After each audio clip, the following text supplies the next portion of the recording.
नमः शिवाय। नमस्कार दोस्तों, स्वागत है आप सभी का आपके अपने YouTube चैनल खुशहाल जिंदगी में। दोस्तों, कार्तिक मास चल रहा है और कार्तिक के महीने को बहुत ही ज़्यादा पवित्र महीना माना गया है।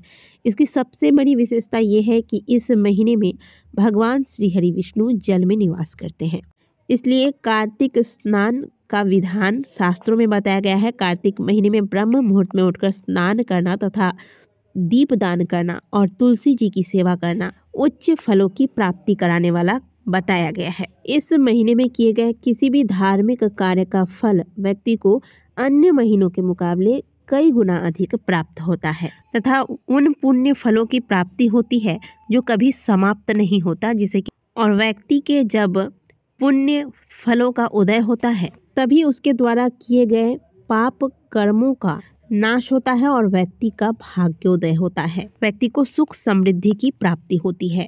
दोस्तों, ये बात 100% सत्य है कि चाहे आप जितना भी धन क्यों न कमा ले, यदि वह धन आप दान नहीं करते तो वह धन धीरे धीरे नष्ट हो जाता है। स्वयं हमारे शास्त्र बताते हैं कि जिन धन का दान नहीं किया जाता वह धन अव्यय हो जाता है, यानी कि अकारण ही खर्च हो जाता है, कभी किसी बीमारी में तो कभी कोर्ट कचहरी में। इस प्रकार से यह धन समाप्त हो जाता है। इसलिए चाहे आपकी आमदनी जितनी भी हो, उस हिसाब से अपने सामर्थ्य अनुसार आपको दान अवश्य करते रहना चाहिए। और कार्तिक मास में जो सबसे बड़ा दान बताया गया है वह दान है दीप दान।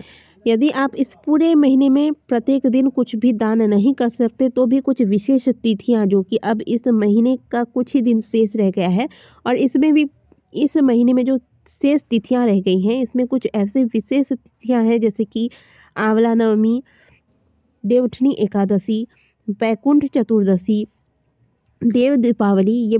ये कुछ महत्वपूर्ण तिथियां हैं जिनमें आप अपने सामर्थ्य अनुसार दान कर सकते हैं। ये तो थी दान की बात। अब कार्तिक महीने में और भी सभी देवी देवताओं की पूजा का वर्णन किया गया है। जैसे कि कार्तिक महीने में ही हम लक्ष्मी गणेश की पूजा करते हैं, भगवान श्री हरि विष्णु की पूजा करते हैं, तुलसी विवाह किया जाता है, आंवला नवमी का पूजन करते हैं, महाकाली की पूजा की जाती है। तो इतना ज़्यादा महत्वपूर्ण और इतना ज़्यादा पवित्र है ये महीना। तो ये थी कार्तिक मास की विशेषता। अब इसी महीने में भगवान श्री हरि विष्णु के साथ साथ माता तुलसी के साथ साथ 2 दिन ऐसे आते हैं जब आप भगवान सूर्य नारायण को अर्घ्य देते हैं तो आपको पूरे साल भर में उगते हुए सूर्य को अर्घ्य देने के समान ही फल की प्राप्ति होती है।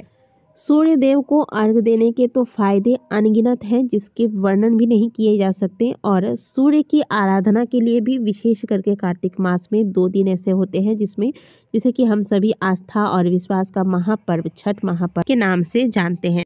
इस कली काल में सूर्य देवता ही प्रत्यक्ष देवता माने गए हैं जो हमें सामने से दिखाई देते हैं। इसलिए आपको हमेशा सूर्य की आराधना करनी चाहिए। सूर्य की आराधना का सही समय वही होता है जब सूर्य देव उदित हो रहे हों, लेकिन हर किसी के द्वारा संभव नहीं है कि वह पूरे साल भर भगवान सूर्य नारायण की आराधना, उगते हुए सूर्य की आराधना कर सके। हालांकि बहुत से ऐसे लोग हैं जो उगते सूर्य की पूजा आराधना साल भर करते हैं और वह जीवन में उन्नति के मार्ग को प्राप्त करते हैं, लेकिन कुछ लोग ऐसे भी हैं जो यह कार्य नहीं कर पाते हैं। तो शास्त्रों में पूरे साल भर में 2 दिन ऐसे बताए गए हैं जिसमें आप नियम पूर्वक सूर्य नारायण को अर्घ्य देते हैं तो आप पर सूर्य नारायण की कृपा होती है। कुंडली में सूर्य ग्रह मजबूत होता है और जब सूर्य सहाय होता है तो व्यक्ति जीवन में यश की प्राप्ति करता है। सरकारी नौकरी के लिए अगर व्यक्ति प्रयत्न करता है तो उसे सरकारी नौकरी की प्राप्ति होती है। मान सम्मान, यश, धन, संतान, चाहे नौकरी हो, व्यापार हो या फिर धन संबंधित कोई भी समस्या हो, शारीरिक समस्या हो, स्वास्थ्य संबंधित समस्या हो, निरोगी काया चाहते हो, इन सभी को प्राप्त करने के हेतु सूर्य नारायण की आराधना की जाती है। और सूर्य नारायण की आराधना से ये सभी प्रकार के जो मनोरथ हैं वह पूर्ण होते हैं। शास्त्रों के अनुसार कार्तिक मास के शुक्ल पक्ष की षष्ठी और सप्तमी तिथि को सूर्य नारायण की आराधना करने से व्यक्ति के जीवन में असंभव से असंभव कार्य भी संभव होने लगता है। कार्तिक मास के शुक्ल पक्ष की षष्ठी तिथि को डूबते हुए सूर्य को अर्घ्य दिया जाता है और सप्तमी तिथि पर उगते हुए सूर्य को अर्घ देने का विधान है, जैसे कि छठ महापर्व के नाम से जाना जाता है। और ये खास करके यूपी बिहार, केवल यूपी बिहार ही नहीं, यूपी बिहार में रहने वाले लोग इसे मुख्य रूप से करते हैं, लेकिन वैसे तो पूरे देश भर में छठ महापर्व की धूम मची रहती है और लोग बहुत ही श्रद्धा और विश्वास से इस पर्व को मनाते हैं। तो जो लोग छठ का व्रत करते हैं वो तो सूर्य नारायण की आराधना करेंगे ही। इसके अलावा जो लोग छठ पर्व नहीं मनाते हैं वो भी सूर्य देव की आराधना आज के दिन कर सकते हैं, क्योंकि मैंने पहले भी कहा कि सूर्य देव ऐसे देवता हैं जिनको हम प्रत्यक्ष रूप से अपने सामने देखते हैं, और जब हम भावपूर्वक उनके समक्ष अपनी मनोकामनाएं कहते हैं तो सूर्य नारायण हमारी मनोकामनाओं को अवश्य पूर्ण करते हैं। तो इसीलिए श्रद्धा और विश्वास के साथ आपको आज के दिन क्या करना है, ब्रह्म मुहूर्त में जाग जाना है, गंगा जल स्नान के जल में मिलाकर स्नान कर लेंगे, और एक तांबे के लोटे में आप जल भर लें, थोड़ा सा गंगा जल मिला लें, इसमें लाल रंग का एक पुष्प डाल दें, थोड़ा सा रौली चंदन डाल, थोड़े से इसमें दुर्वा डाल दें, और अपने घर में जहाँ पर भी आपको उगते हुए सूर्य देव के दर्शन होते हो वहाँ चले जाएं। और यदि संभव हो, अगर आप बहुत ज़्यादा परेशान हैं जीवन में, यदि आपको संतान की प्राप्ति नहीं हो रही है, आपको किसी भी प्रकार का शारीरिक कष्ट है जिससे आप बहुत ज़्यादा परेशान हैं, आपको नौकरी की प्राप्ति नहीं हो रही है, चाहे कोई भी आपकी समस्याएं चल रही हो जीवन में, आप श्रद्धा से हो सके तो आज के दिन छठ घाट पर जाइए, जल में उतरिए। और जिस प्रकार से व्रती लोग सूर्य देव की आराधना में लीन होते हैं, सूर्य देव के उदय होने का इंतजार करते हैं, इस ठंड में व्रती बहुत ही श्रद्धा के साथ जल में उतरते हैं और सूर्य देव के मंत्रों का जाप किया जाता है, लोग ध्यान लगाते हैं, सूर्य देव की आराधना करते हैं। अगर संभव हो तो आप भी जल में उतरिए, घाट पर जाइए, जल में उतरिए, स्नान करके जाइए। भले आप डुबकी नहीं लगाना चाहते नदी में तो आप स्नान करके ही जाइए, घाट के जल पे उतरिए, सूर्य देव की आराधना कीजिए, खड़े होकर ध्यान मग्न होकर सूर्य के मंत्रों का जाप कीजिएगा। और जब सूर्य उदय होने लगे तो जो आप जल का लोटा तैयार करके ले गए हैं, इसी से आपको सूर्य देव को अर्घ देना है। अर्घ देते वक्त आप सूर्य नारायण के मंत्रों का जाप करते रहें। ओम गृणी सूर्याय नमः मंत्र का जाप करते हुए यह अर्घ दें, और आपकी जो भी मनोकामना है झोली फैलाकर सूर्य नारायण के समक्ष कहें, सूर्य देव को प्रणाम करें। जो घाट पर जाकर कर सकते हैं वो अवश्य इस प्रकार से करें, लेकिन जो अगर नहीं कर सकते आप तो आप क्या कीजिएगा, आप घर पर ही अपने छत पर चले जाइए। सूर्योदय होने के पहले ही आपको जाना है और थोड़ी देर वहाँ खड़े होकर सूर्य नारायण का ध्यान करना है। जब आप देखें कि सूर्योदय होने लगा है, जैसे ही सूर्य नारायण के आपको दर्शन होने लगे, आप जो जल का लोटा तैयार करके गए हैं इससे आप सूर्य देव को अर्घ दें।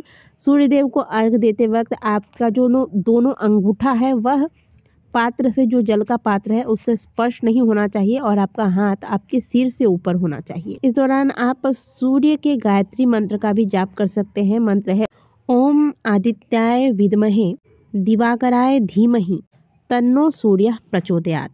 इस मंत्र के साथ सूर्य नारायण को अर्घ देने के बाद वहीं खड़े होकर सूर्य नारायण के इस मंत्र का आप संभव हो तो 108 बार जाप कर लें, और नहीं अगर आप मंत्र के अलावा आदित्य हृदय स्तोत्र का पाठ कर सकते हैं तो इससे उत्तम तो और कुछ हो ही नहीं सकता।